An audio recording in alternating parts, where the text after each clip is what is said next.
Welcome back, everyone, to the Chip Lunch Podcast. It's very exciting to have you with us, whether you are using your ears or your ears and your eyes. I always say that to just looking at you to see if you can get a laugh out of you, Brayden. Yeah. Welcome. Easy laugh.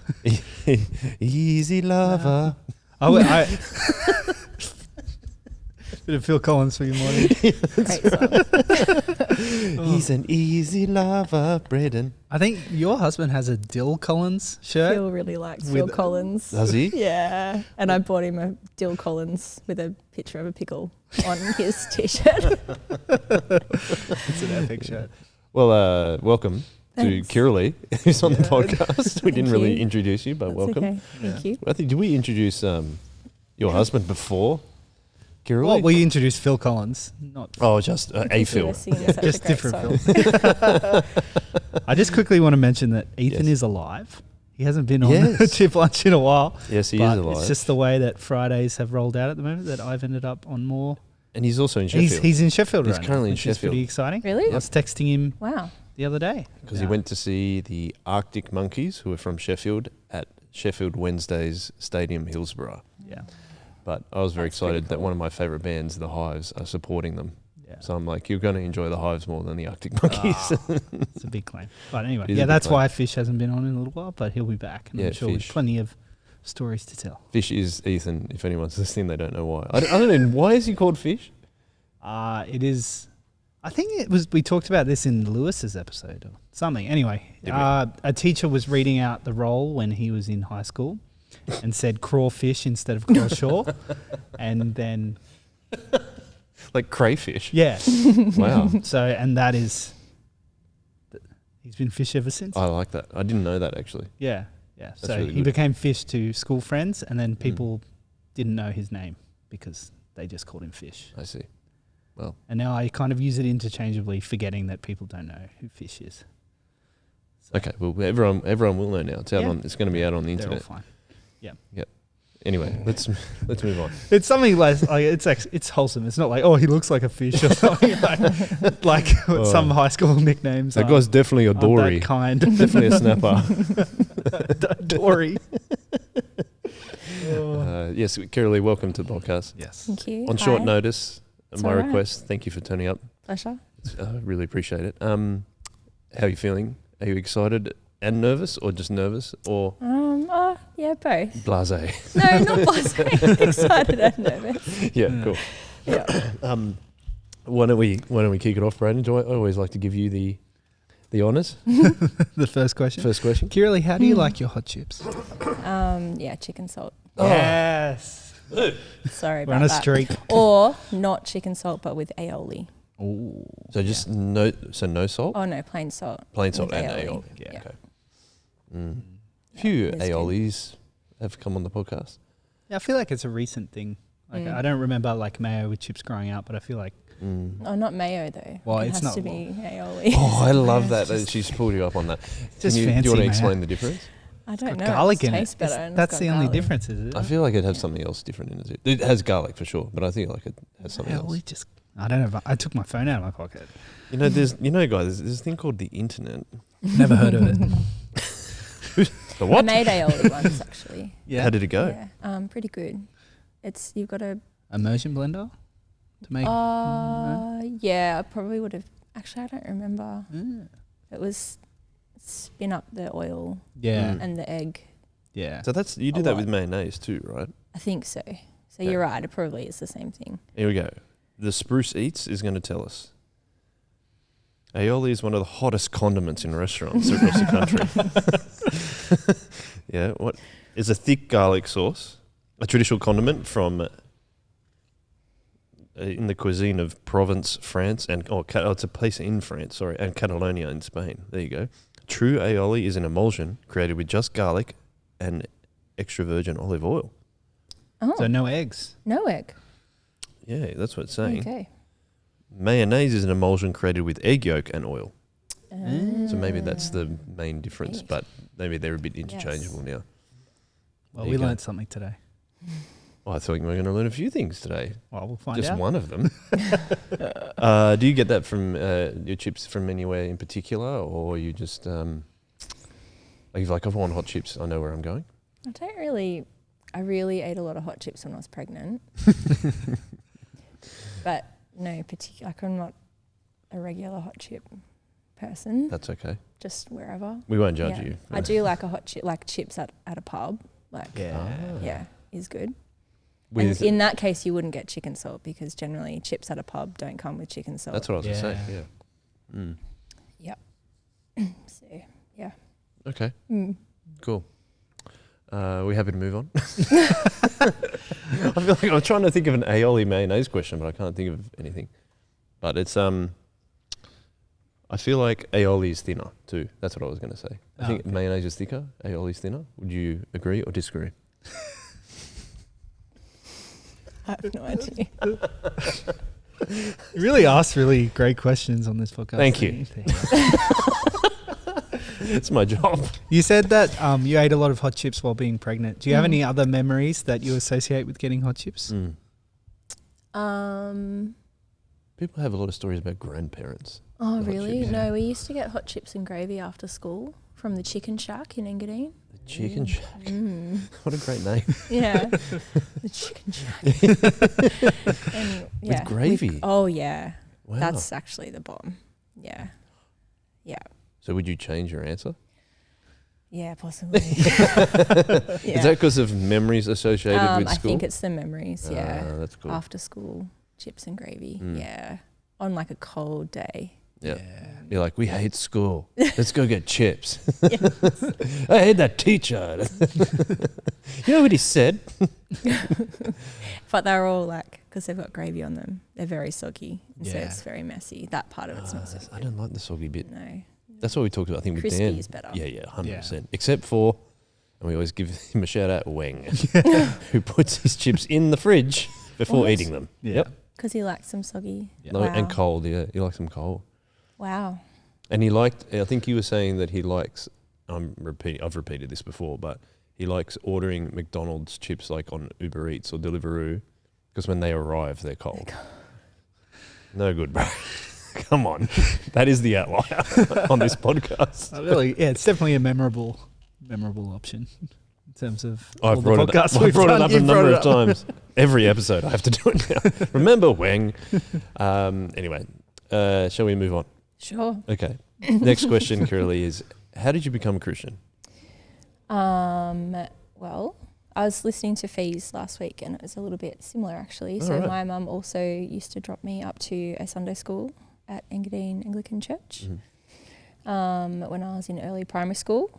And I also went to like the GFS, which was a bit like Girls Brigade. Oh, okay. It's Yeah. like a girls What does GF midweek. It was stand Girls for? Friendly Society. Did you learn So to be there was friendly? like girls, there was like GFS and SEBS, which is the boys. Okay, okay. yes. I heard of SEBS, of course. Yeah, so it's the same thing.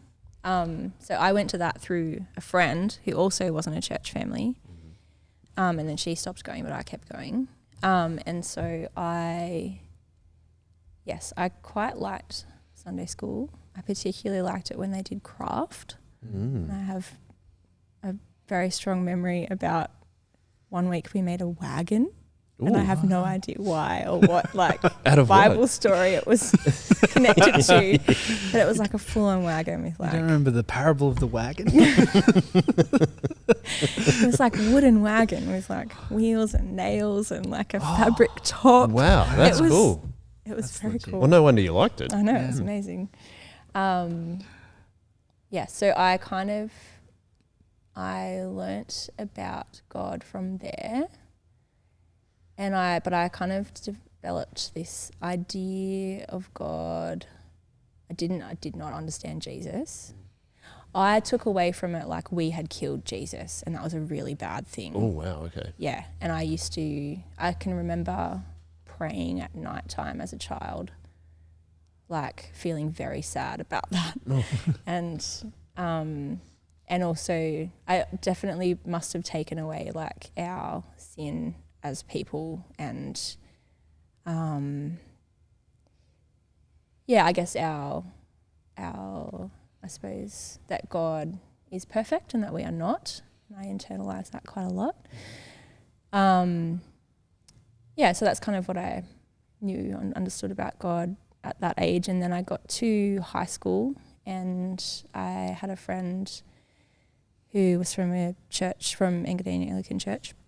I didn't keep going to Sunday school by that point, and got to year 7 in scripture, and I can remember at the scripture lesson I remember hearing that Jesus had not only died for us, but that he'd also lived a blameless life on our behalf. And that was mind-blowing to me. And I think that's when I got it. And they were running, I think, the equivalent of your chip lunch, like ICF. Yeah, cool. And apparently that's what you did if you, like, it was like, this is the Christian group. And I was like, well, I'm a Christian. I'll go along to that. Yeah. Blows my mind. So I went along. And I would just go along to that with, and I probably built some friendships with some of the girls in my grade. And I was in a few classes with them, so different to my other set of friends. I sort of had 2 groups of friends throughout high school. What grade were you in, sorry? This is in year 7. Okay. Yeah.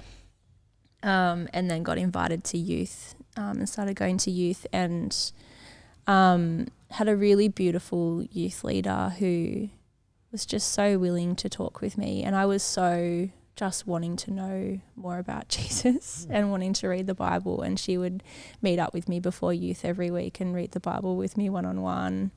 She would she gave me time to ask heaps of questions, and of course I started with reading Revelation, as you do. I did exactly the same thing, actually. Really? Yeah. I was like, I'll start at the back and go backwards. I just find remember out asking Fee some wild questions. Yeah. I'll find out at the end of the story. I was like, Fee, what is going on with Yeah. this book?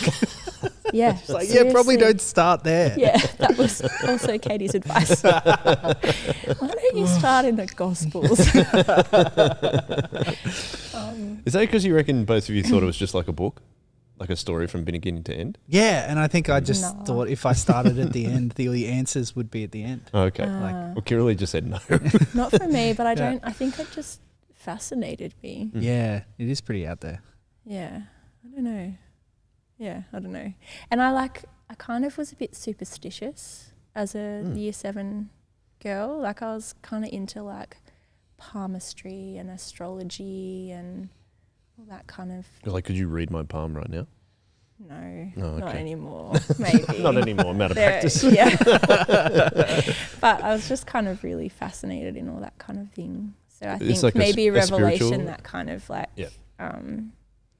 big spiritual ideas maybe really interested me. And I was very like, yeah, okay, maybe quite superstitious on reflection, but I was like, I think I was very worried about the spiritual world as well. And Okay. that's why I went to Revelation, because I was very concerned about what, like, now I understand very differently, but like the Satan and all that, like I was very concerned about those things. So I think that's why I went there first. Did that come from anywhere that you can think of? No. What, the Just the fascination. astrology? Yeah, just all the fascination with that kind of thing. Because I'm just saying, I don't think I had ever had anything like Yeah. that prior to being a Christian. I don't know where it came from. Yeah, weird. Anyway, Katie was absolutely formative in my early Yeah, that's cool. Christian life, and just kind of grew from there. Kept going to youth, and yeah. Is there any point where you like think you're like, oh, I'm definitely a Christian now?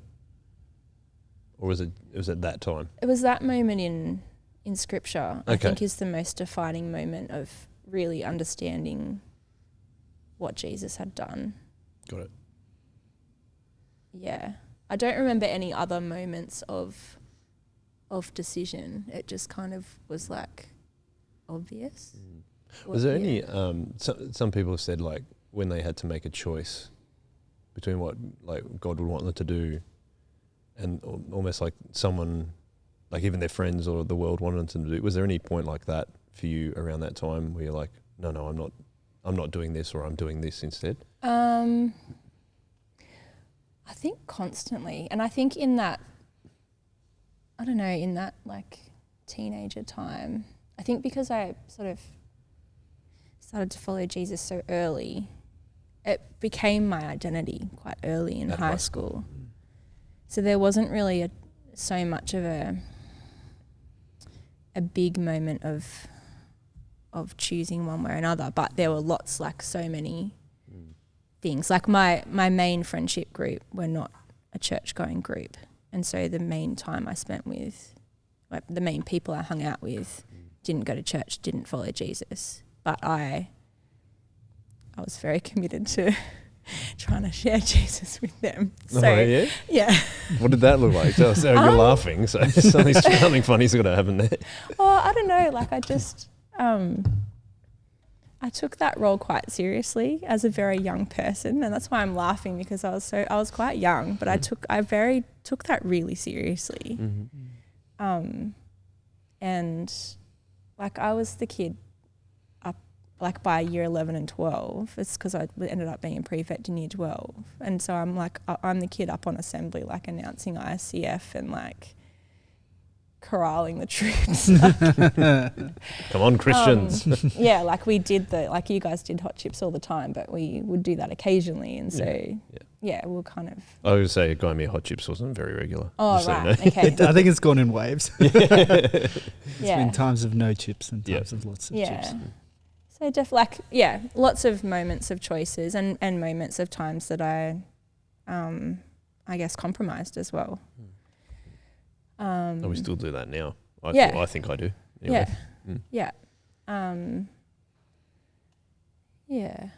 Trying to think of an exact example for you. It's all right. Is there a moment you just like went in a room and said, "You must be Christians"? Oh no, not like that.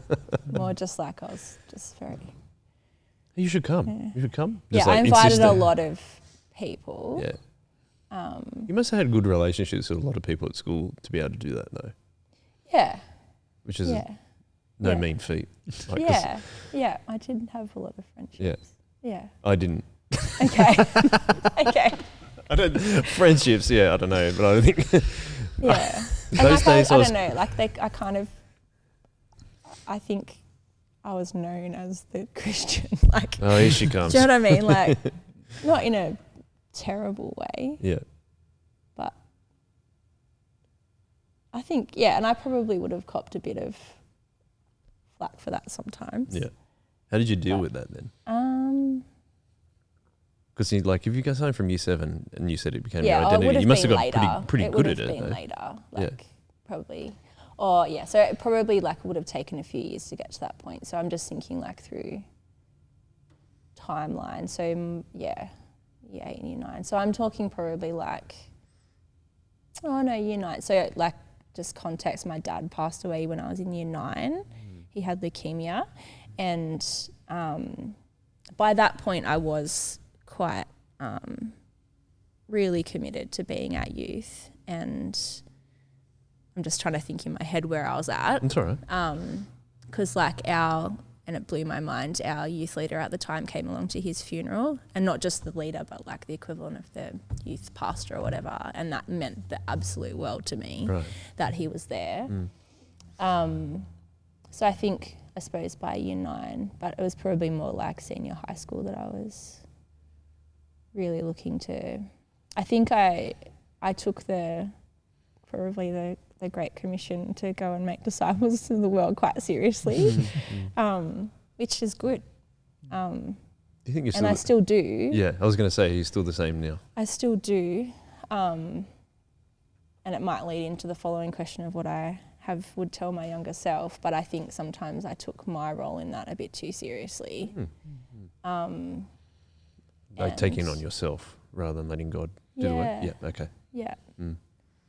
Yeah. Anyway, We're just tempted to do that all the time, though. Yeah. This is me. Yeah.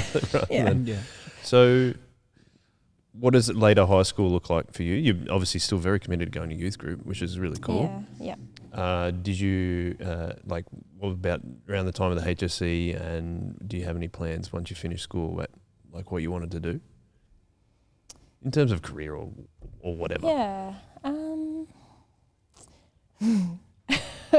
I wanted to do so in like the idea of, I used to go to a lot of, do you remember like those missions conferences? No. Oh, there was a missions conference. Brayden and I come from non-Christian families. Okay. There was like some kind of, it must have been in either very late high school or uni, but some kind of mission kind of, not, it wasn't CMS, it was something else. But anyway, I remember coming away from that very committed with the idea that I would follow God wherever he would lead me to go. And sorry, it's clear that I think about things a lot. But Yeah. anyway. I like it when you like stop and then you think about something you do and then you laugh at yourself. So I must have been praying through that one day, and the place that I thought I would not want to go, because it would be like a completely opposite culture from what I was used to, would be to go to China. It was like in my brain, like the opposite place of what I would understand. So then in my brain I was like, well, I have to be willing to go wherever. So I have to get ready to go to China. Seriously. So then I was like, I'll study like, because I thought I'll do nursing. Yep. I'll study like an international, like double international studies and nursing degree, because then I'll learn Mandarin. Mental. Not true. I think you're very committed. Yeah. But you're just maybe just young. I have a lot of ideas. Yeah, there's no problem with ideas. Yeah, a lot of ideas and quite young. Yeah. And anyway, but I decided to study nursing because it is a career that you can take anywhere around the world. Yeah. And yeah, so what happened? You're laughing at yourself, but I think that's rather prescient as a young person going, I'm going to study something so I can go on mission.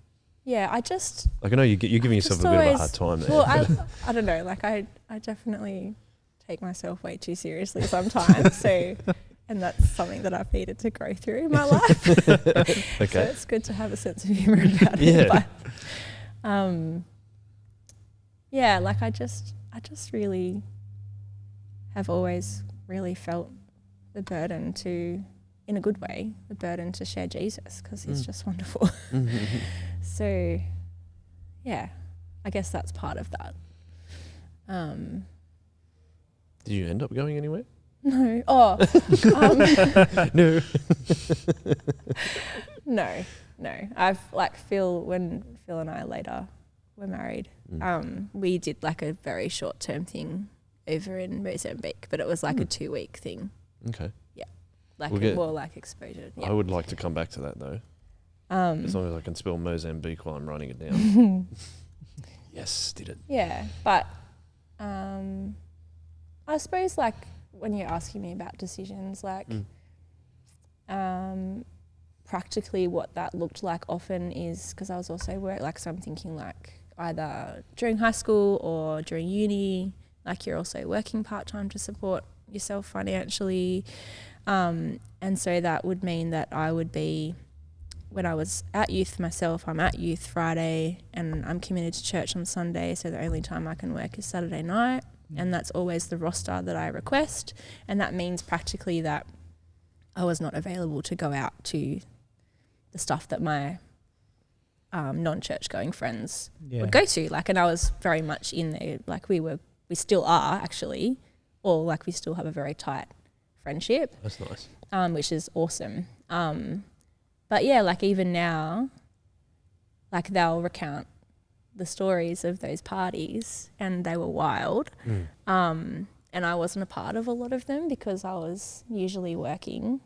I'd occasionally go after work, or I'd be at youth, and then once I finished school, then I was leading youth as well. So I guess that's a decision, and at work as well, like when I started doing, like working as a nurse, that became quite challenging because it's really hard to request shifts as a nurse. Yeah.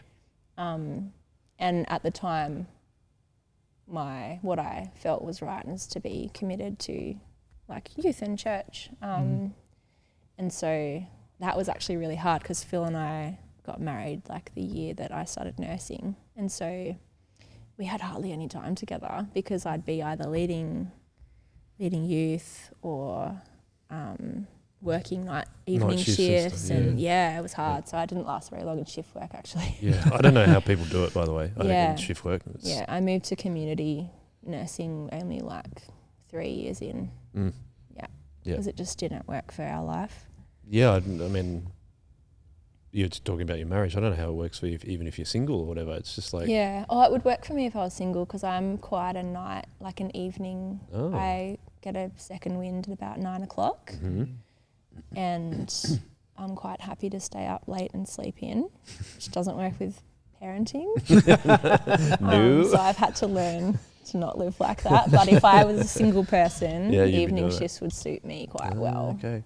Because you have like when you're in a hospital and you've got nurses or midwives and they're quite chirpy at like 2 a.m. in the morning. Yeah. Like, God, I'd be so annoyed at this, like having to work and be tired at the same time. No good. Yeah. I'd thrive. I feel like if it hits 10:30 and I'm up and going, I can go all night. It's like my brain. Yeah. I find that when I'm trying to do work as well. Like if I want to stay up and want to work, I'll start at 10:30, and I feel like that's when my brain turns on. Yeah, seriously. Which that's is when really you do like all the creative stuff. Yeah. Oh, absolutely. really? Yeah. Have you heard about the sleep chronotypes? It's quite interesting. Oh no. It's like so there's 4 different ones and they like relate it to animals. I want to be a bear. So there's the bear. It wakes near sunrise and has an afternoon energy dip and is tired by the end of the day. No, that's not me. The wolf struggles to wake up, has a late day energy surge, and does best thinking at night. Yeah. And then the lion is natural born early bird and loses steam throughout the day and prefers early bedtimes. And the dolphin struggles to wake and fall asleep. Tired all day and wired in the evening. Lazy dolphin. I think I'm a bear. I think I'm a wolf. Yeah, wolf all the way. But What's the difference between a bear and a lion? The bear and the lion. So the bear wakes near the sunrise and has an afternoon energy dip. The lion is always an early bird and loses steam throughout the day and prefers an early bedtime. Yeah, that's Phil. Okay. Well, that's why I think I'm the bear, because I do have like this energy boost at about 8, but then it doesn't last very long. Yeah. But I don't like to be creative at night. I'll be in the mornings where I prefer to be. I love it. If I'm writing or whatever. Yeah. My big thing being married now is not playing guitar too late. Can you just put headphones in or something? Oh, I'm still pretty loud. Oh, even when you're strumming, it'd be loud. Yeah, Yeah. okay. Fair enough. Yeah. Well, yes, comment on the podcast, on the YouTube comments, which sleep chronotype you are. We could put the graph thing that... Yeah, I'll send it. There you go. Ek can put it up. Ek can put it up. That. This is from a board certified sleep specialist. Awesome. It actually is. I think I remember reading about it. It's actually like My mate once said. Yeah, I knew a guy. I forget his name, but it actually has been. He is a sleep specialist, but I can't remember who actually came up with it. Anyway. Oh, there's also people doing chronotype schedules. If you're a wolf, for example. I feel like whoever the dolphin is has got the short end of the stick. Yeah. Just tired all the time. I don't like being awake. Here you go. So you were didn't you say you were a wolf? Yeah. All right. It says, here's a suggested schedule for you. This is 8 to 9 a.m. I think you said that too, didn't you, Kiralee? 8 to 9 a.m. wake up. Perfect. Hey, see, this is interesting. Okay. any time. 12 to 1 p.m. and 6 to 9 p.m. is peak productivity.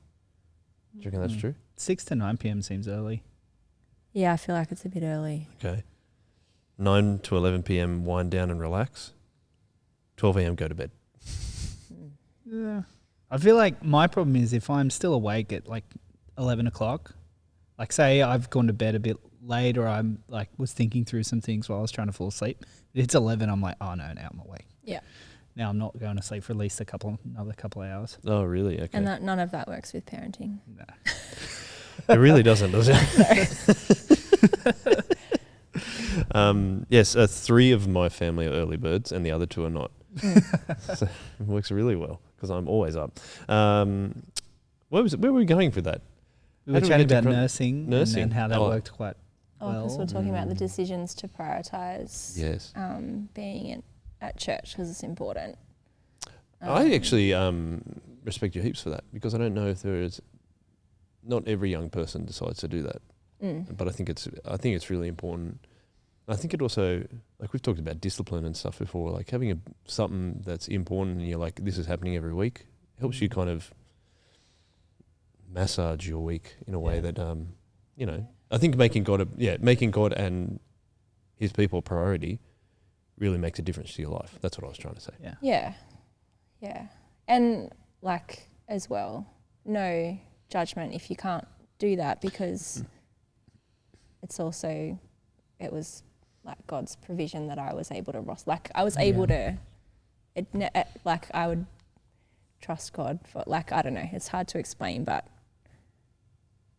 I also was grateful that my requests were granted. There wasn't really ever a time that they weren't granted, and I was put in a situation so I'm sure that that's not the case for everybody, but definitely. But you also made that. I think it was cool that you'd made that decision. Like, this is how I'm going to try and do it. Yeah. And let God take care of it. Yeah. And sounds like most of the time, Pretty vast majority always, of the time, that's really interesting. Which was really cool. Can you tell us about, you were talking about youth leading as well? Yeah. Tell us about how you got involved in that and what God taught you through that, because. We place here at Sorrel, we place a lot of importance on youth ministry because so many of us grew up through it, then led it. And I think what I don't realise is the lessons that I learnt as a youth leader, just like life skills, being a youth leader. So that's why I wanted to ask the question, is like, what was cool about youth leading for you? Well, I was very passionate about staying with the same cohort of girls, because that's what our experience was with. So that youth leader I talked about earlier, she stayed with us up until year 10. And then we had another long-term leader, and that was so helpful for us I say us, like the group of us who are also still now really good friends. This is a big group. It was probably a solid group, like 7. Yeah, right. 7 That's of us. Cool. Yeah. Just so formative to have a leader who gets to know you beyond Friday nights. Like, she would,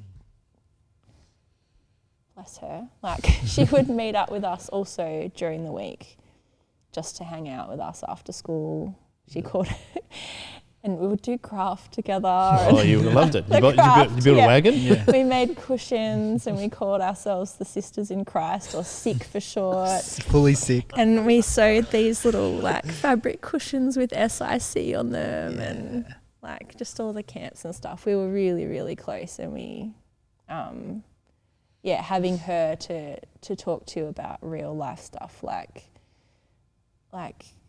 dating when you're in high school, and who's a good person to date, and what's a good decision as a Christian in this circumstance. And she really loved us, which was really good. And so I was really wanting to take that into the way that I would lead. And so myself and another leader, Sim, we co-led a group of girls all the way to year 12.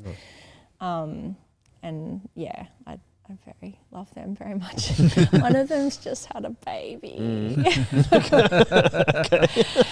I haven't gone to see baby yet, but So what was the question? Youth leading.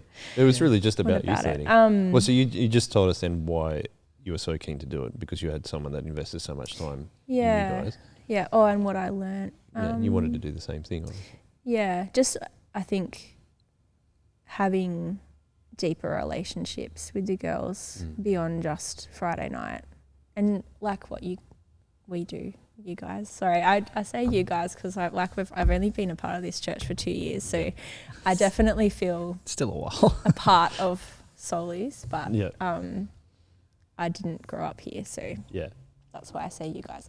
Oh, that's fair enough. Same as what we do here. It's not just like a leadership relationship, but it's a friendship, and I think that's really important. not all like the girls that we led stuck around. And I try and remember to pray for them. Yeah. Yeah. I think something I've reflected on occasionally about youth leading is, I think, and it was probably a reflection of the way that maybe Bible study and I guess maybe church doctrine was the emphasis to get stuff right was where we previously were. Anyway, that's a whole another rabbit hole. But I think as a leader, I would focus more on just really understanding where those girls were at with Jesus rather than focusing on how they should live as a Christian before really just journeying with them. And I think probably allowing them more space to just be honest about where they're at. I don't know how much of a culture, I was thinking about that with Fee's from conversation again last week, is I love the culture of just naming that not everyone who comes along follows Jesus, because then you can have those honest conversations. But if the culture is like an expectation that, oh, we all follow Jesus here and therefore this is the way you should be living, I think you get to the end of that youth time and there's not that deeper relationship with Jesus there. So like why? Do you know what I mean? Yeah. So I think on reflection, I'd probably lead like specifically Bible studies and stuff quite differently. But yeah. Well, you're doing your best at the time. Like, 100%. Like I'm not like feeling too like self-critical about that. Yeah. Yeah. No, I actually really appreciate how we're going to ask the question, like we've got the question at the end, which is like, what would you like your younger self to know? But you've already done that a couple of times already. Like it's just a very reflective podcast. So I'm enjoying that. It's a sermon with application weaved in rather than just at the end. Very nice. That's my favourite way. There you go. So then you decided to do nursing. Yeah. So you went to uni. Yeah. Which uni did you go to? I went to UTS, which I loved. Did you? Yeah. Why I did really you love loved it? Because it was in the city and you're it cool, wasn't in the Shire. Like I just really felt like I was in such a bubble and I really needed to experience some different, even though it's only just Sydney, like I just really needed to not go to Wollongong where everybody else I knew was going. From the Shire goes, yeah. So I went to UTS and part of that meant that I had to travel to Kiralee campus for nursing, especially in first year. I had to go there maybe twice a week. Yeah, right. And then, it was maybe only once because I did the city intake, but the nursing program had 2 intakes at Kiralee in the city. And I was in the city intake, but heaps of the labs were at Kiralee and it's such a hike to get to and I didn't drive yet. So I'm like getting public transport. Yeah. But I made some really nice friends and one of them lived in Kiralee and she'd pick me up from Milson's Point and we'd drive. I know, it was mad. Also, living in Kiralee has got to have some perks to it. It was pretty fun. What a lovely spot. I know. She wasn't like the Prime Minister's daughter or something. No, she wasn't. She had a very nice house though. Awesome. Yeah, it was just, uni was really fun. I had a really good time at uni, met some great people. I heaps of stuff about fees. Podcast is like really like, thanks for listening. Yeah, that was my experience too. Like I wasn't really involved heaps at like the formal Christian group at uni because I was so busy with like my own church stuff. Well, that's what we've said too. Yeah. Is that we're just happy to get out of uni and then we're leading youth on a Friday night or something. Yeah. It's busy, right? But yeah, did nursing. Always interested in mental health. So at my uni, they did a sub-major in mental health at the time. So I did that. When did I get married? I then got married and started nursing that year, same year. Yeah. Oh, right. Started like working and married the same year. Yeah, okay. Yeah, I was quite young. I was 21. when I got married. That is quite young. Yeah. I mean, I was 23 when I got married. Yeah. Karen was 22. Yeah. And she finished uni. Oh, she's still at uni when we got married. It's very young, isn't it? Doesn't feel like that at the time. Like, No. I mean, okay, so let's talk about your husband, Phil. Yeah. How long were you dating before you got married then? Because we were like 5 years, Karen and I, but... Yeah, not as long. Since I was 19, so like 2 and a bit years. Yeah.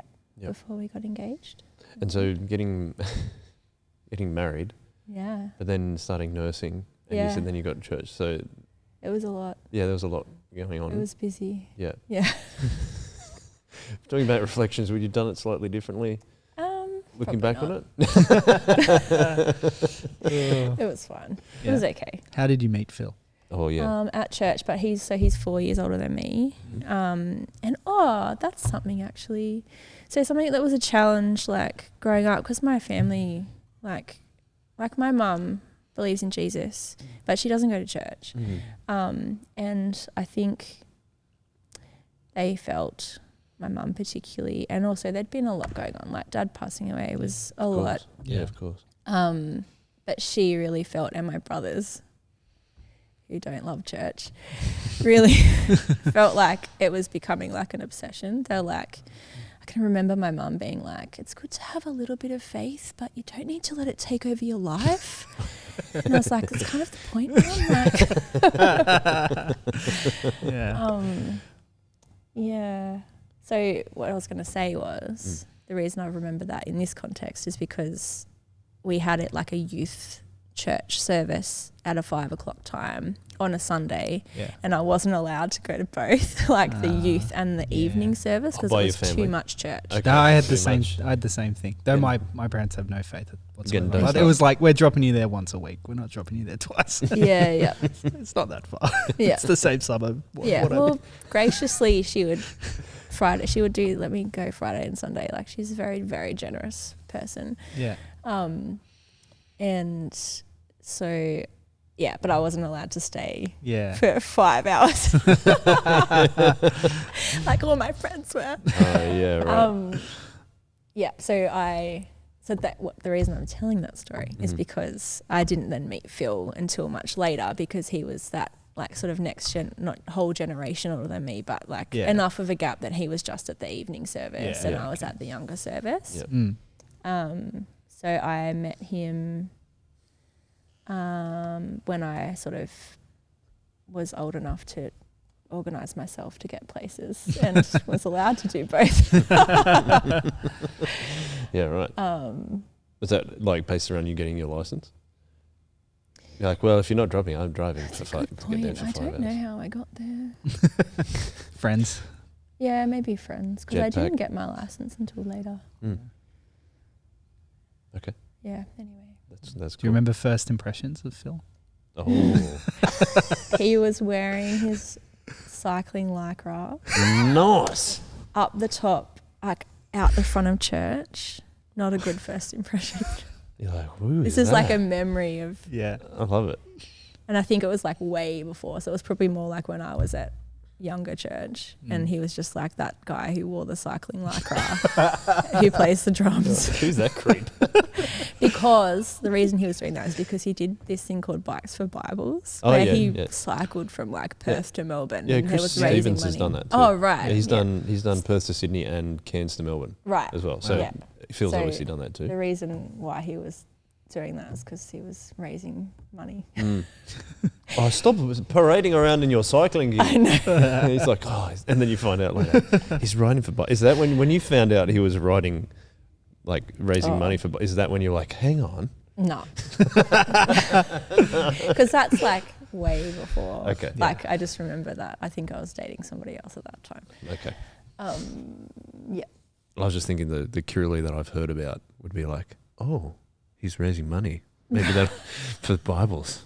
Very, very godly. I probably would have been excited about that later on. Yeah, no, I think we first started to talk when, like just doing like young adults event type stuff. Yeah, we bonded over drinking tea because I liked tea and he was learning how to be a barista. No. So he started messaging me about tea, and he invited me on a date that I didn't know was a date. Oh, yes. Yeah, Best he kind of did the date. whole like, oh, there's like this cafe down at Cronulla that they have a whole tea menu. Yeah. Yeah, I was like, oh, that sounds great. And we walked along the beach at Cronulla. I'm like, that's definitely a date. When you Hang on turned a up, or second. just No, like on reflection later. Like on reflection. on reflection. I think I know what the title of this episode is. That's funny. There's many questions that come out of that. First of all, I was going to ask you about tea, but then what was the other one? Oh yeah, I also wanted to make the point that, like I said, I'd get you a coffee before the podcast, and you're like, "Oh, cool, large batch." I'm like, "What's that?" Because I don't drink tea or coffee. I'm like, "What's a batch?" And then you're like, I said, "Yeah." I had to message you and say, "Does this reveal my ignorance?" I don't know what a large batch is, but I feel like you're quite passionate about hot drinks. Yes, you could say that. Why do you think that is? And I want to give you a power ranking of teas. Go- Power ranking of teas. Oh, really? Maybe like top 3 go to. If you're Of going to teas reach or into coffees? Let's go Oh, tea. Let's go tea. Start with tea. I feel like coffee's Okay, so I think Kiralee and Phil can do a hot drinks round of trivia at week 8 this year. 100%. Oh my gosh. Oh my gosh. Lock it in. Yeah. Anyway, okay, tell us. That's really Oh, fun. careful! That it'd be interesting. You don't want to give away too much because you're going to do the questions since people listen to the podcast. Well, yeah. Anyway, you reveal your That's knowledge. just and giving, like, if they listen to this, it all you power get, to them. Yeah, you get points, extra points for that. So yeah, go. Best teas. Okay. So like a Chinese blend of black tea, not Yeah. green tea. Yeah. Of like, they're like kind of some smoky, like Lapsang Shushan. Yeah. And a Yunnan tea. Mm. And then there's a third one that I don't remember what it is. And Phil used to get these teas and blend them up himself. And Oh, and then wow. you have it with a little bit of milk, and it is the best. Wow. It's closely replicated by when T2 used to make, it's called a morning red tea. Ah, yeah. That's pretty close. Anyway, so that's number 1. But basically it's kind of like an English breakfast, but better, For 100 redheads. times better. Oh. Yeah. And then the other really nice one that I forgot about and hadn't had for ages, but it used to be my email address. That's how much I loved it. Is This is great. This is so good. it's called Genmai Cha. Do you know Genmai Cha? It's No. green tea Yeah. with little bits of roasted popcorn in it. Popcorn. Yeah. So it's Wow. got like this. That doesn't feel Wow. very traditional. It's, I don't know where it's from. Probably. Oh no, it's Japanese. Okay. Yeah. Ah. Delicious. Mm. Oh, I don't know what my third one is. Is that because there's just too many? They're the 2 best ones.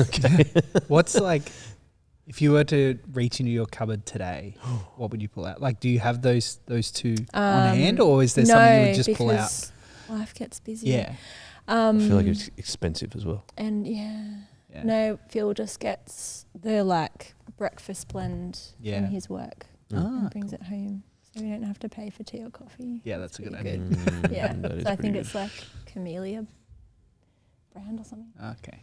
Very cool. It's pretty good. But it's a nice Yeah. breakfast Is it blend. Camellia- Bit of tiny bit. I think it might be called Camellia. I think the brand. Oh, okay. But like the tea plant is Camellia sinensis, so that makes sense. Yeah. Okay. Yeah. Obviously. I'm just not a hot drink guy. Like Yeah. I'll have an occasional hot chocolate. That's about it. Just boring. Yeah, That's right. fine. Also, Oh, sorry. Excuse me. Huh? Boring. Huh? What? I didn't say anything. it's not boring, but I feel like that would be a challenge in Yeah. like social situations. What do you order when you go out for coffee with someone? No thanks. Oh, This is why he doesn't get asked to coffee. That's probably why. Yeah, when people like catch up for a coffee, I'm like, yeah, sure. really? Sounds And then great. like, yeah, I just sadly, What's on the juice menu? it's I just get water. Yeah. Okay. And I'm a cold drinks guy. Okay. Like I'll have choice between tap water and cold water. It's cold water every day, Okay. every week, every month, every hour. But it doesn't have the same like Yeah. ritual to it. I know. See, I don't. I've got my own rituals, I Sure, suppose. I'm sure you do. I'm sure you do. You know. I've gone through, like, I think I started with tea, and then when I started working, like before and after school care and had to get up really early, that's when coffee entered my life. But also matcha, because it has more caffeine than coffee does.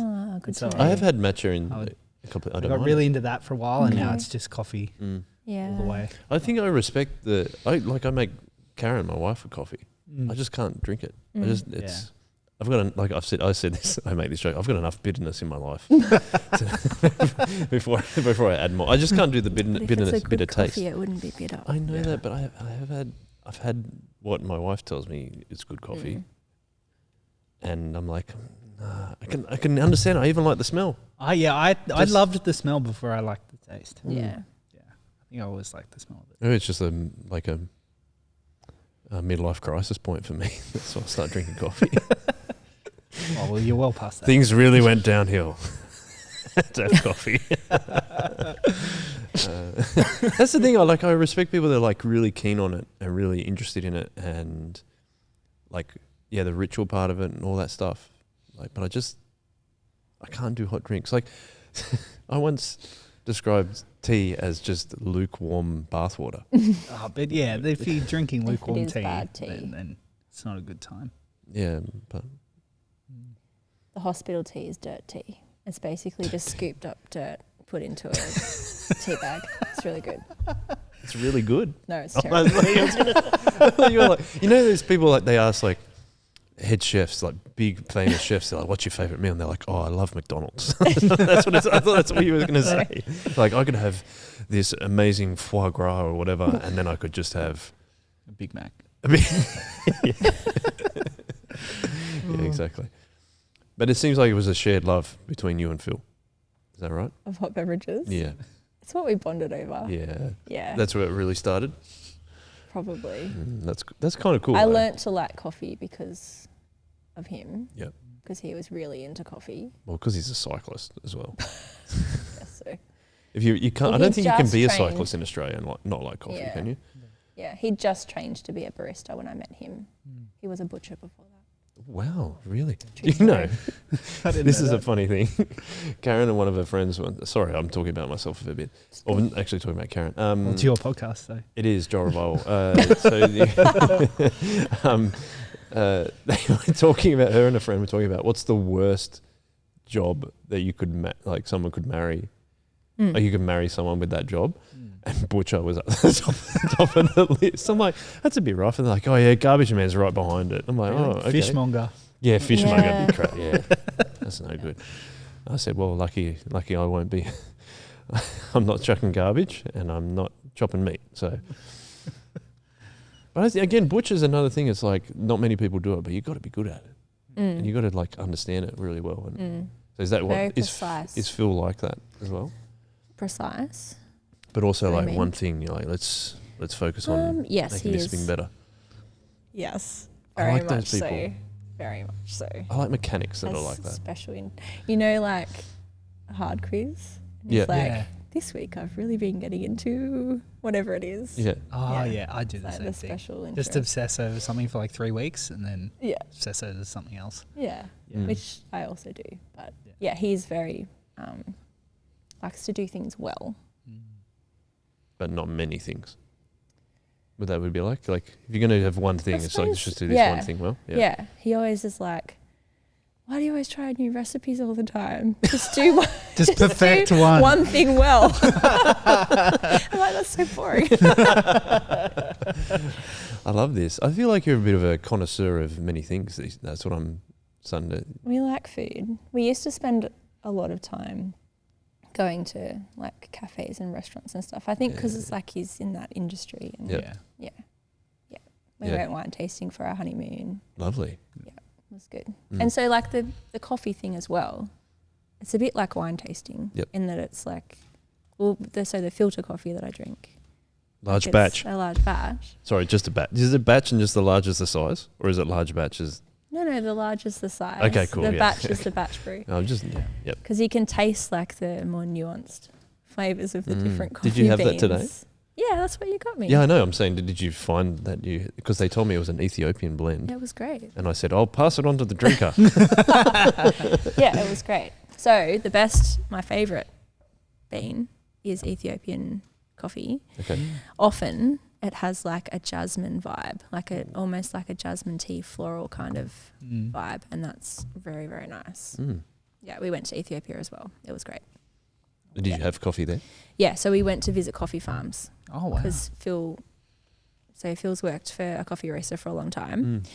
And they were going to do like a coffee sourcing trip, and we wanted to go to Africa. And so we went and did that for 2 weeks and travelled around Ethiopia, and then we went to Mozambique for 2 weeks. Wow. Great segue. It was amazing. I just remembered that you wanted to ask me about Yeah. it. So. No, it's a really good segue to how did that come about? So obviously through the coffee links that you were able to do that in Ethiopia. Yeah. And then how far is Mozambique from Ethiopia? It's not that far, is it? So we had to knowledge of fly Africa. through Tanzania and change over planes. Sorry. No, we had to from you went Ethiopia to we had Tanzania. to change planes Sorry. in Tanzania and then keep going south. Yep. So Mozambique's on the coast. Yes. I believe that. My knowledge of like North and Central Africa is based around the teams that play in the African Cup of Nations football tournament. Okay. Yeah. Yeah. Did you say yep?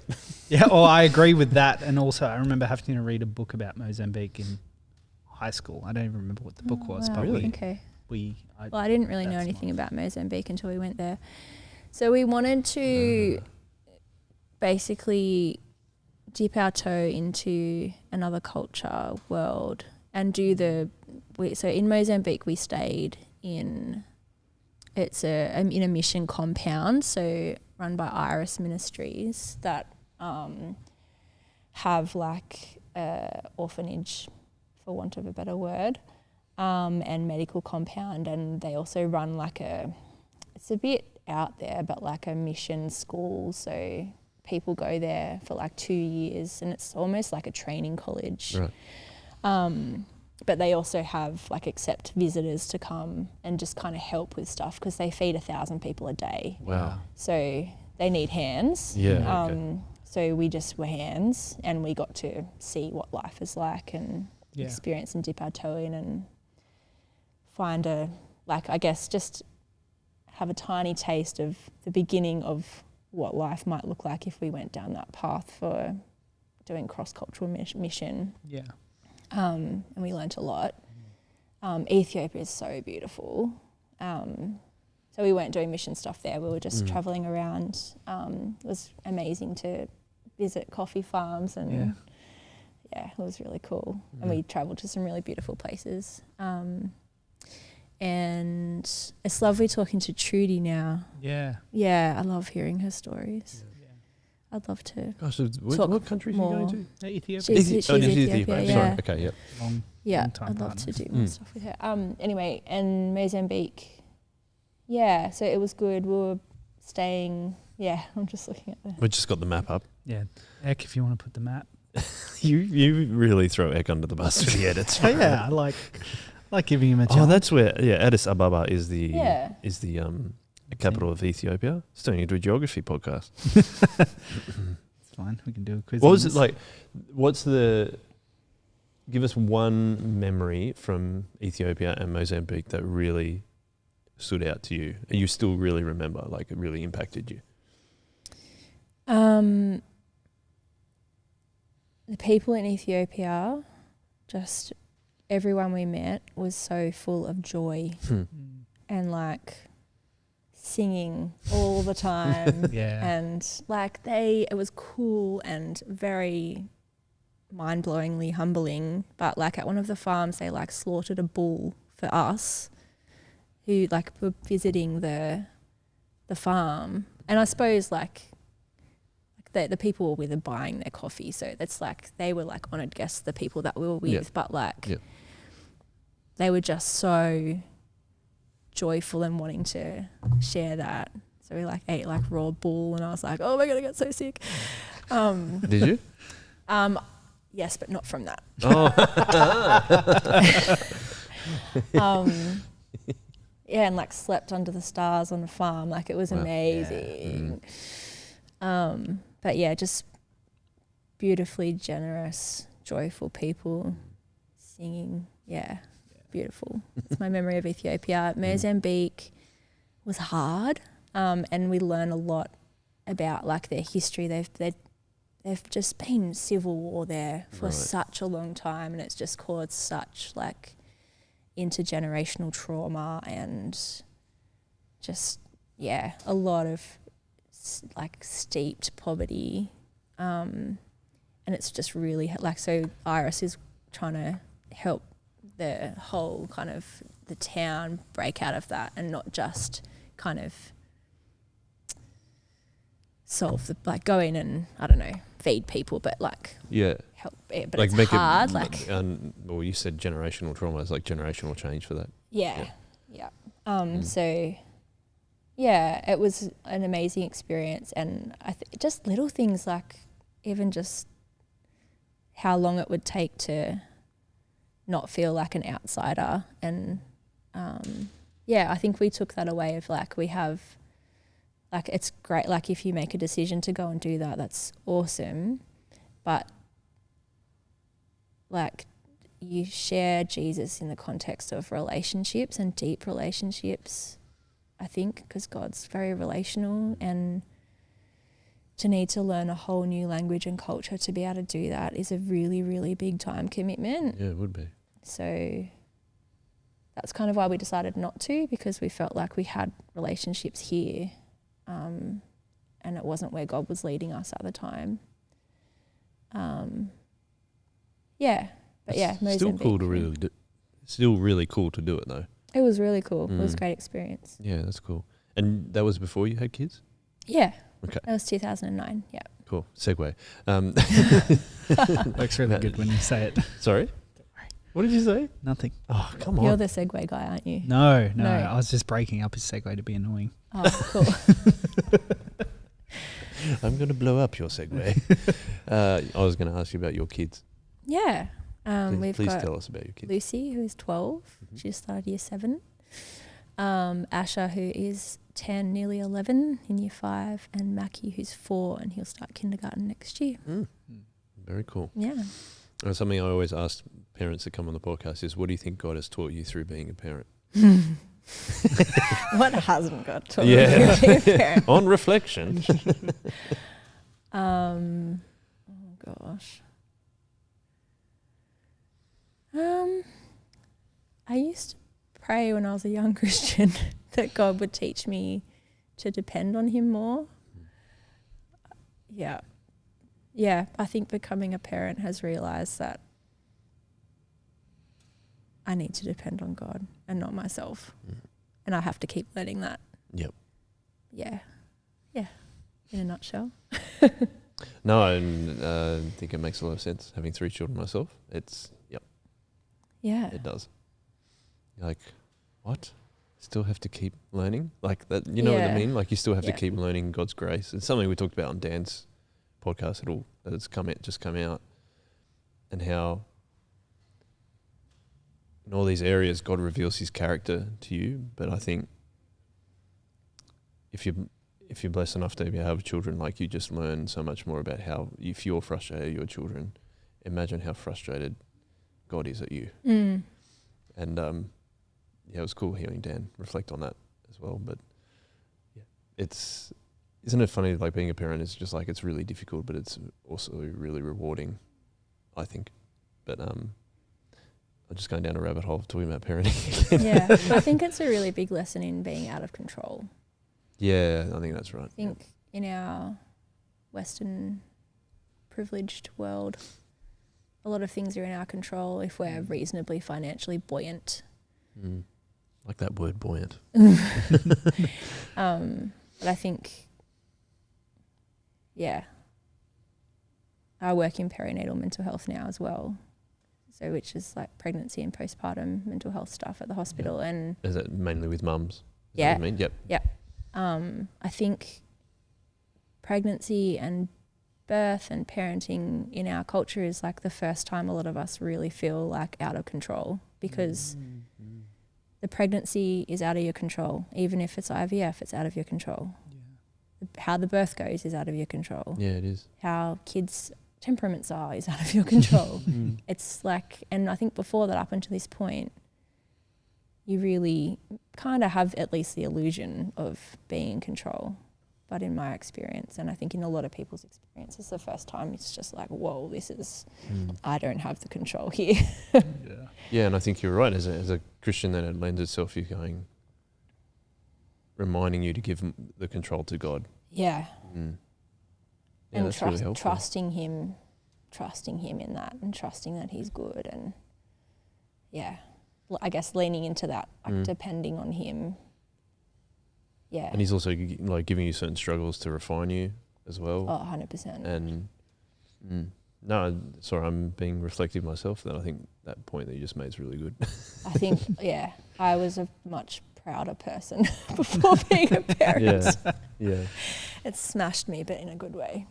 In what way? Like just. I think I don't know. It's hard to put into words. I think I thought I'd be able to control more than than is reality. And Except like partly, sorry to interrupt you, but part of the stuff you were talking about earlier on, like when you were first a Christian and stuff, like were you trying to control lots of things there? Yeah. Clearly, I have problems. You don't have problems. No, it's fine. No, remember you said no judgment of other people. Yeah. No judgment on yourself as well, please. Yes. No, like I think I've lost my train of thought. Oh, you just we're sorry, and that's because I interrupted you. So sorry about that. But it's the illusion of control. Yeah. Is what kids smash apart, I think. Yeah. And that's what you're saying. Yeah. And it teaches you that, like, actually, you don't have control. Yeah. You need to give it to God. Yes. Yeah. And you were saying that it smashed you at first when you were a parent. Yeah. Because I think I had expectations about how I would be as a mum, and I think that's every mum. if you ever talk to Amanda about some of my expectations of myself as a mum, she'll tell you they were very unrealistic. And so I think just taking it down a notch a little bit and not taking myself so seriously. Yeah, okay. Yeah. That's fair enough. I think, like, if you're anyone like yourself who thinks deeply about things or thinks about things a lot, and I say that because I probably do that myself as well, is that you start going, yes, I have figured it out. So this is where the expectation is. Yeah. And then there's always problems when what smashes is you not meeting that expectation, I think. Yep. And I think as a Christian, you're able to react to that a lot more. Maybe, I don't know if it's humbly, you talked about pride, maybe it's humbly or what, but it's... For me, it's definitely a pride thing that I've learnt through. It might not be for other people, but definitely for me, it has a lot to do with pride. And I've needed to learn hard lessons I can't put it into more words than that. But I think it takes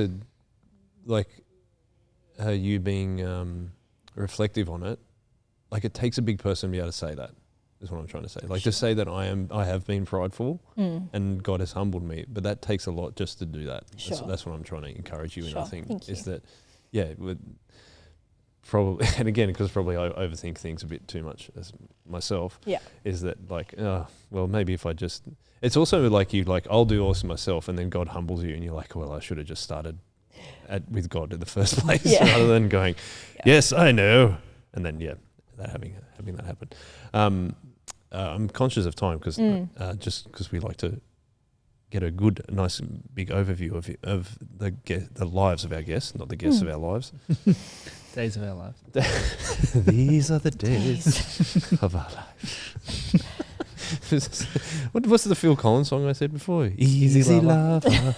I was listening to that Maybe song that's the what I other should day title the podcast. 'cause I put the Yacht Rock playlist on Oh, Spotify yeah. and it was Yeah. Heaps of my brother were Doobies. jamming out. It's very Yes. fun. I enjoy Doobie Brothers on the Yacht Rock. You like the Doobie Brothers? We Yeah. got one of them. It's a Simpsons quote. Yeah, so you obviously ended up at Soul Revival, like we said a couple of years ago. Yeah. What kind of attracted you to coming along, and what kept you sticking around? And Yep.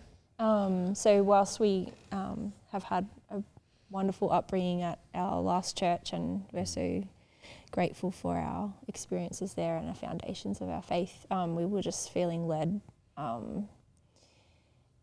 to move on, and something we were feeling really, we'd been reflecting a lot on God's heart for people in the world who are oppressed, and seeing through like scriptures how much he cares for releasing people who are burdened in practical ways as well as spiritual ways. And I think what led us to Soul Revival is that we see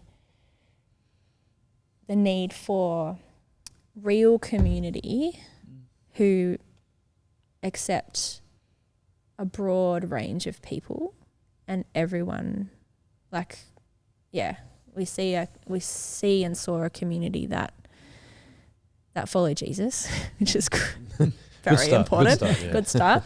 But create a welcoming environment for anyone to come, and it's approachable. And if you're not somebody who can sit and listen to a whole sermon and you need to go outside because you can't sit still that long, that's absolutely okay, and probably the pastor will come out and have a chat with you and a coffee, and that's beautiful,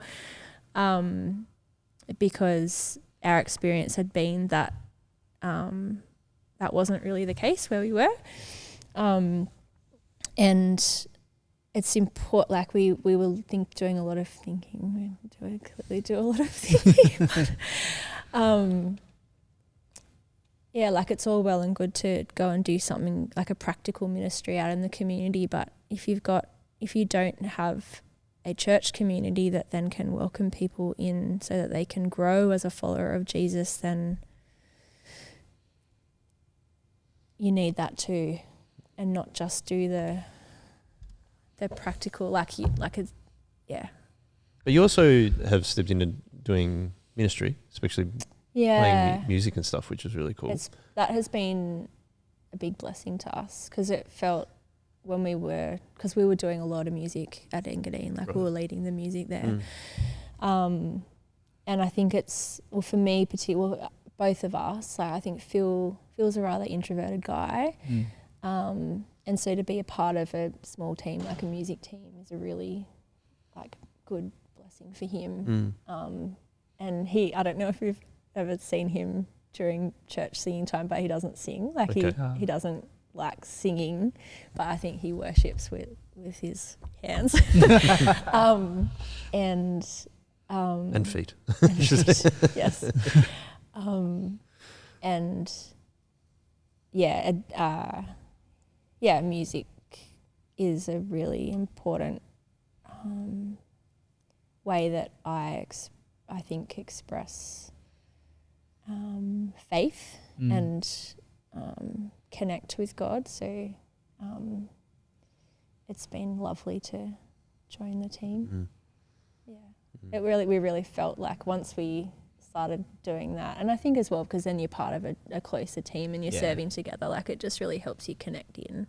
But once we started doing that, we really felt, even though we were already feeling very happy to be here, we felt more at home. It's nice also to, you have certain gifts to be able to use them in ministry like that as well, which I think is really cool. Fun.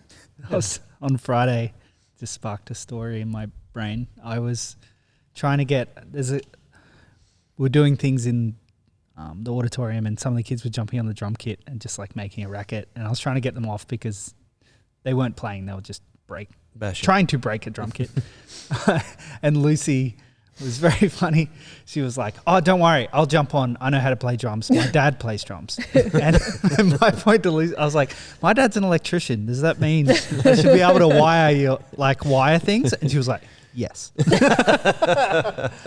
And she was actually pretty good. But yeah. Nice. So I look That's forward to funny. doing She's some been doing electrical drumming work at, in the future. at school. I think. Ah, okay. Oh, that's Yeah. cool. Yeah, it was very funny. You think?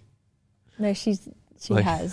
Yeah, in music class. Oh, Oh, you They've mean been- she's yeah. probably going to music class, but she's like, you're like, I think she's drumming. Yeah. Doesn't sound like drumming, but I think Oh, it's, I get you. nah, Yeah, it's no, good. she was better than I It's thought, funny. actually. Yeah. That's cool. Yeah, Good on it you. is cool. Good work, Lucy, if you're listening. Yeah. Yeah. Any final questions, Brayden? Oh, that is a big one. I feel like we just scratched the surface It on so always many things. happens Like now. it's like been talking for ages. It's and the I same still with wanna- Dan's. I last just week. want to keep asking questions, Mm. big questions. But yeah, I don't know. That's right. I'm trying to figure out a question that won't open a whole nother can of worms. I don't know if I can think of one. That's all right. I don't know if you're making a comment on Kiralee or. No, On the it's just there's so many things to chat about. We could chat about music ministry. We could chat about Sunday morning. Yeah. Chat about coffee. We could chat about tea. So many things. Can we? You told us teas before we Mm. wrap up the podcast. What's your top 3 coffees? Did you tell us it's got coffee beans? Oh, I told you about the Ethiopian. Oh, you coffee did. with the Sorry. jasmine. Yeah, that's true. You did tell Kenyon's me. also very good. Phil's It's- favorite is Kenyan. Okay. We went to Kenya as well, Oh. but at a separate time Oh. Okay. because Phil's brother married a girl called Carol from Kenya. Okay. Okay. Yeah. I was saying from Kenya, so we Oh, had yeah. to go there. What do you So we say, had a girl the- called Oh Kenya? no, they had Called them. They had the wedding there. Oh, that's awesome. Really? That would So have we been went cool. for the wedding. Wow. Anyway, that's a whole other story. Mhm. I thought you were going to say a girl named Kenya. No, So they had the that wedding would there, be obviously. Weird. But Carol is No, from Carol is Carol. from, Yes, from from Kenya. Kenya. Carol is from Kenya. Very cool. Well, yes. Well, I think we're on an hour and 20, Wow. so I think we should wrap it up because you were saying that you don't listen to long podcasts. I'll get to them eventually. Yes, but it's been really lovely having you on. Thank you. I think, as I said, I think the title of this podcast is going to be called On Reflection. You didn't actually ask me the second question. Oh, the last question. Oh, That's the question we probably should have asked. Maybe we should ask that one, guys. Come on, listeners, why don't you tell us? Because we Came Comments prepared. blowing up. Yeah. What, they didn't ask it? All right. Get you do it. Yeah, You do it. well, you set me up for a question before. Yeah. Well, I think we did it. I feel like we've answered this a couple Well, of times. that's what I was over going the to course say. A the lot of podcast. this podcast has been, Application throughout. throughout. But we may as well ask it anyway. Yeah. So, Kiralee, upon reflection. Or upon. Maybe upon rather than on. On reflection. Upon Upon re- reflection. Either one. I'll think about that while you ask the Yeah, question. you can reflect about that. Mm. Ruminate.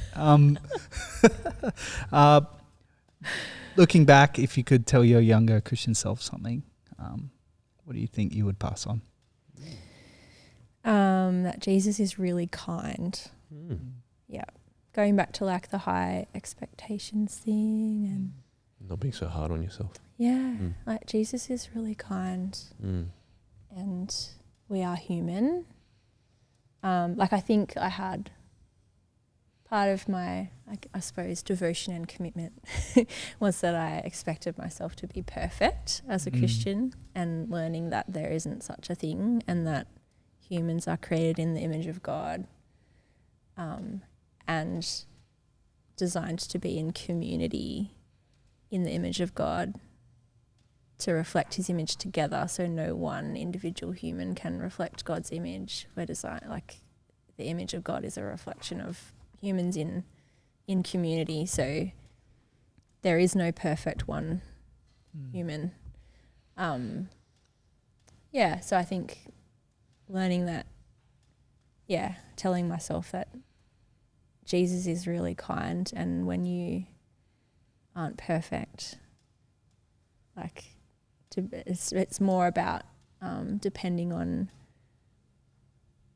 back to that original thing that blew my mind in the first place of Jesus is the whole human, like the whole, when I say whole, I mean like Sinless.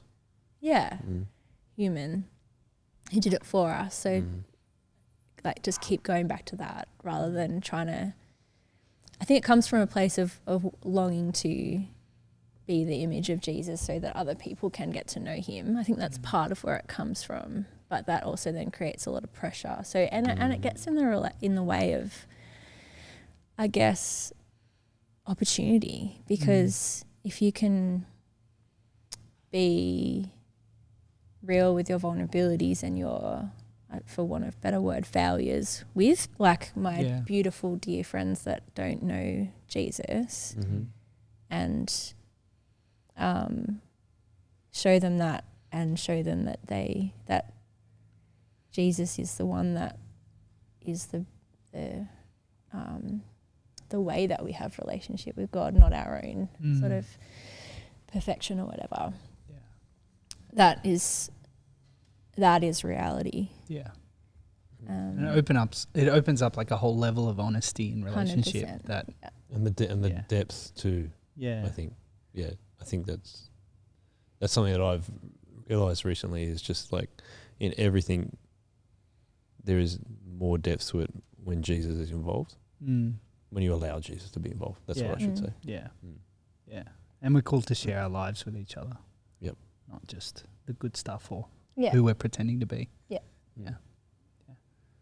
But it also allows us, instead of being perfect, like you're saying, to, like, if you're modeling perfection, then other people feel like they can't measure up to that. Yeah. But then you also, if you're showing the vulnerabilities, you can show like you don't have to be perfect. So you're actually modeling Jesus more, because saying that Jesus is kind and Jesus is the one that's perfect, and he takes that burden of needing to be perfect away. Yeah, definitely. Like that, like my grace is sufficient for you, for my power is made perfect in weakness. Like, yeah. Well, we're talking about sharing lives. Thank you for sharing your life with us, No Kiralee. worries. It's been really Thanks lovely for having having you me on the on. podcast. Thank you. Thank you. Thanks for having me on. No, that's all right. No need to thank us. It was a pleasure having you on.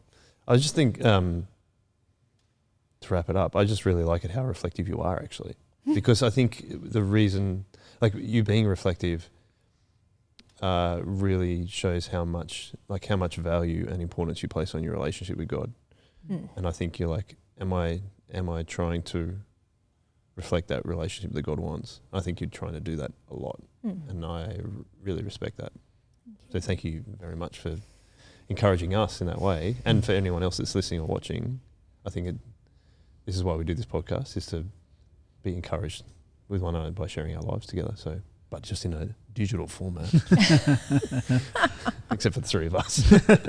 Oh, well, you were digital for a while on that. I've been digital 2 episodes in a row. Right. Sorry, Ak, you won't have to edit me into a ghost this week. It was edited as a ghost in a podcast a few episodes ago. I had to do a few things mid podcast. You had to put the dinner on. I had to put dinner on, and I had to take a phone call, so it was 2 weeks in a row. But anyway, I'm here. Been here the whole time. Yeah, I promise. Thank you, Kiralee, Cool. for being on. Thank you. We like to finish with a one way. Cool. Everything ready? One way. One way.